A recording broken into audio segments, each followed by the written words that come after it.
Welcome to दोस्तों, study only crazy में आपका स्वागत है। आज अपन देखते हैं पॉइंट, लाइन एंड एंगल के बारे में। ठीक है, बिंदु, रेखा, कोण के बारे में।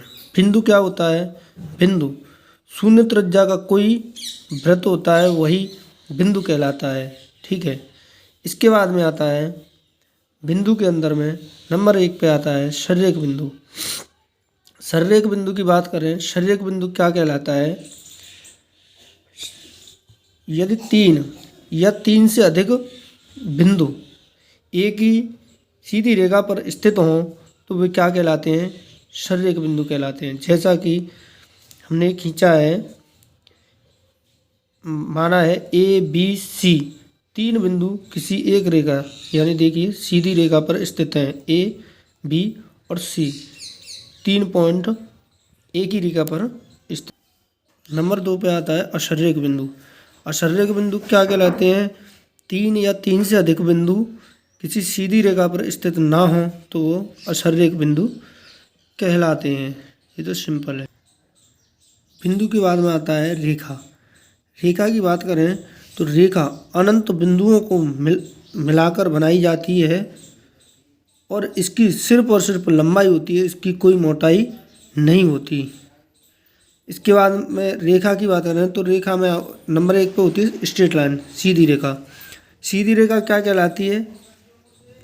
सीधी रेखा ऐसी रेखा जो किसी बिंदु पर अपनी दिशा नहीं बदलती है, वह सीधी रेखा कहलाती है। नंबर बी पॉइंट पे आती है घुमावदार रेखा। घुमावदार रेखा क्या कहलाती है? ऐसी रेखा जो अपनी दिशा बदलती हो। जैसे ए पॉइंट है, ए पॉइंट से बी पॉइंट तक अपन ने एक रेखा खींची है, तो इसको देखिए घुमावदार रेखा कहलाएगी ये। ठीक है, इसके बाद में नंबर 3 पे है रेखा में ही रेखाखंड। रेखाखंड क्या होता है? 2 अनंत बिंदु होते हैं, परंतु साधारणतः बोलने में रेखाखंड को रेखा बोलते हैं। ठीक है, टाइप्स ऑफ लाइंस, यानी रेखा के प्रकार आ जाते हैं। रेखा के कितने प्रकार होते हैं आइए जानते हैं। रेखा मुख्यतः 5 प्रकार की होती है। नंबर 1 पे आती है प्रतिच्छेदी रेखा। प्रतिच्छेदी रेखा कौन सी होती है? यदि 2 या 2 से अधिक रेखाएं एक दूसरे को प्रतिच्छेद करें तो वे प्रतिच्छेदी रेखाएं कहलाती हैं। जैसे AB और CD 2 रेखाएं हैं जो इस पॉइंट पर एक दूसरे को प्रतिच्छेद करती हैं, तो AB और CD प्रतिच्छेदी रेखाएं कहलाएंगी। नंबर 2 पे आता है संगामी रेखाएं। संगामी रेखाएं क्या होती हैं? 3 या 3 से अधिक रेखाएं एक ही बिंदु से होकर गुजरती हैं तो वे संगामी रेखाएं कहलाती हैं, और जिस बिंदु से गुजरती हैं वो बिंदु संगामी बिंदु कहलाता है। जैसे AB, A और B, CD और E और F, 3 रेखाएं हैं जो कि एक ही बिंदु से होकर गुजर रही हैं, तो ये बिंदु संगामी बिंदु कहलाएगा और रेखाएं तीनों संगामी रेखाएं कहलाएंगी। नंबर 3 पे आता है समांतर रेखाएं। समांतर रेखाएं क्या होती हैं? 2 सीधी रेखाएं समांतर होंगी यदि, कब समांतर होंगी? यदि दोनों रेखाएं एक ही तल में स्थित हों और इनको अनंत तक बढ़ाने पर ये कभी ना मिलें। इनको अनंत तक बढ़ाने पर ये कभी ना मिलें तो ये समांतर रेखाएं कहलाती हैं। जैसे AB एंड CD एक दूसरे की समांतर रेखाएं कहलाएंगी। AB समांतर है CD के। नंबर 4 पे आता है लंबवत रेखाएं। लंबवत रेखाएं कौन सी होती हैं आज जानते हैं।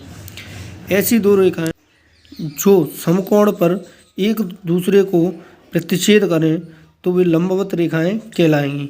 जैसा कि ये AB और CD एक दूसरे को समकोण पर प्रतिच्छेद कर रही हैं और ये समकोण बना रही हैं, तो ये क्या कहलाएंगी? लंबवत रेखाएं।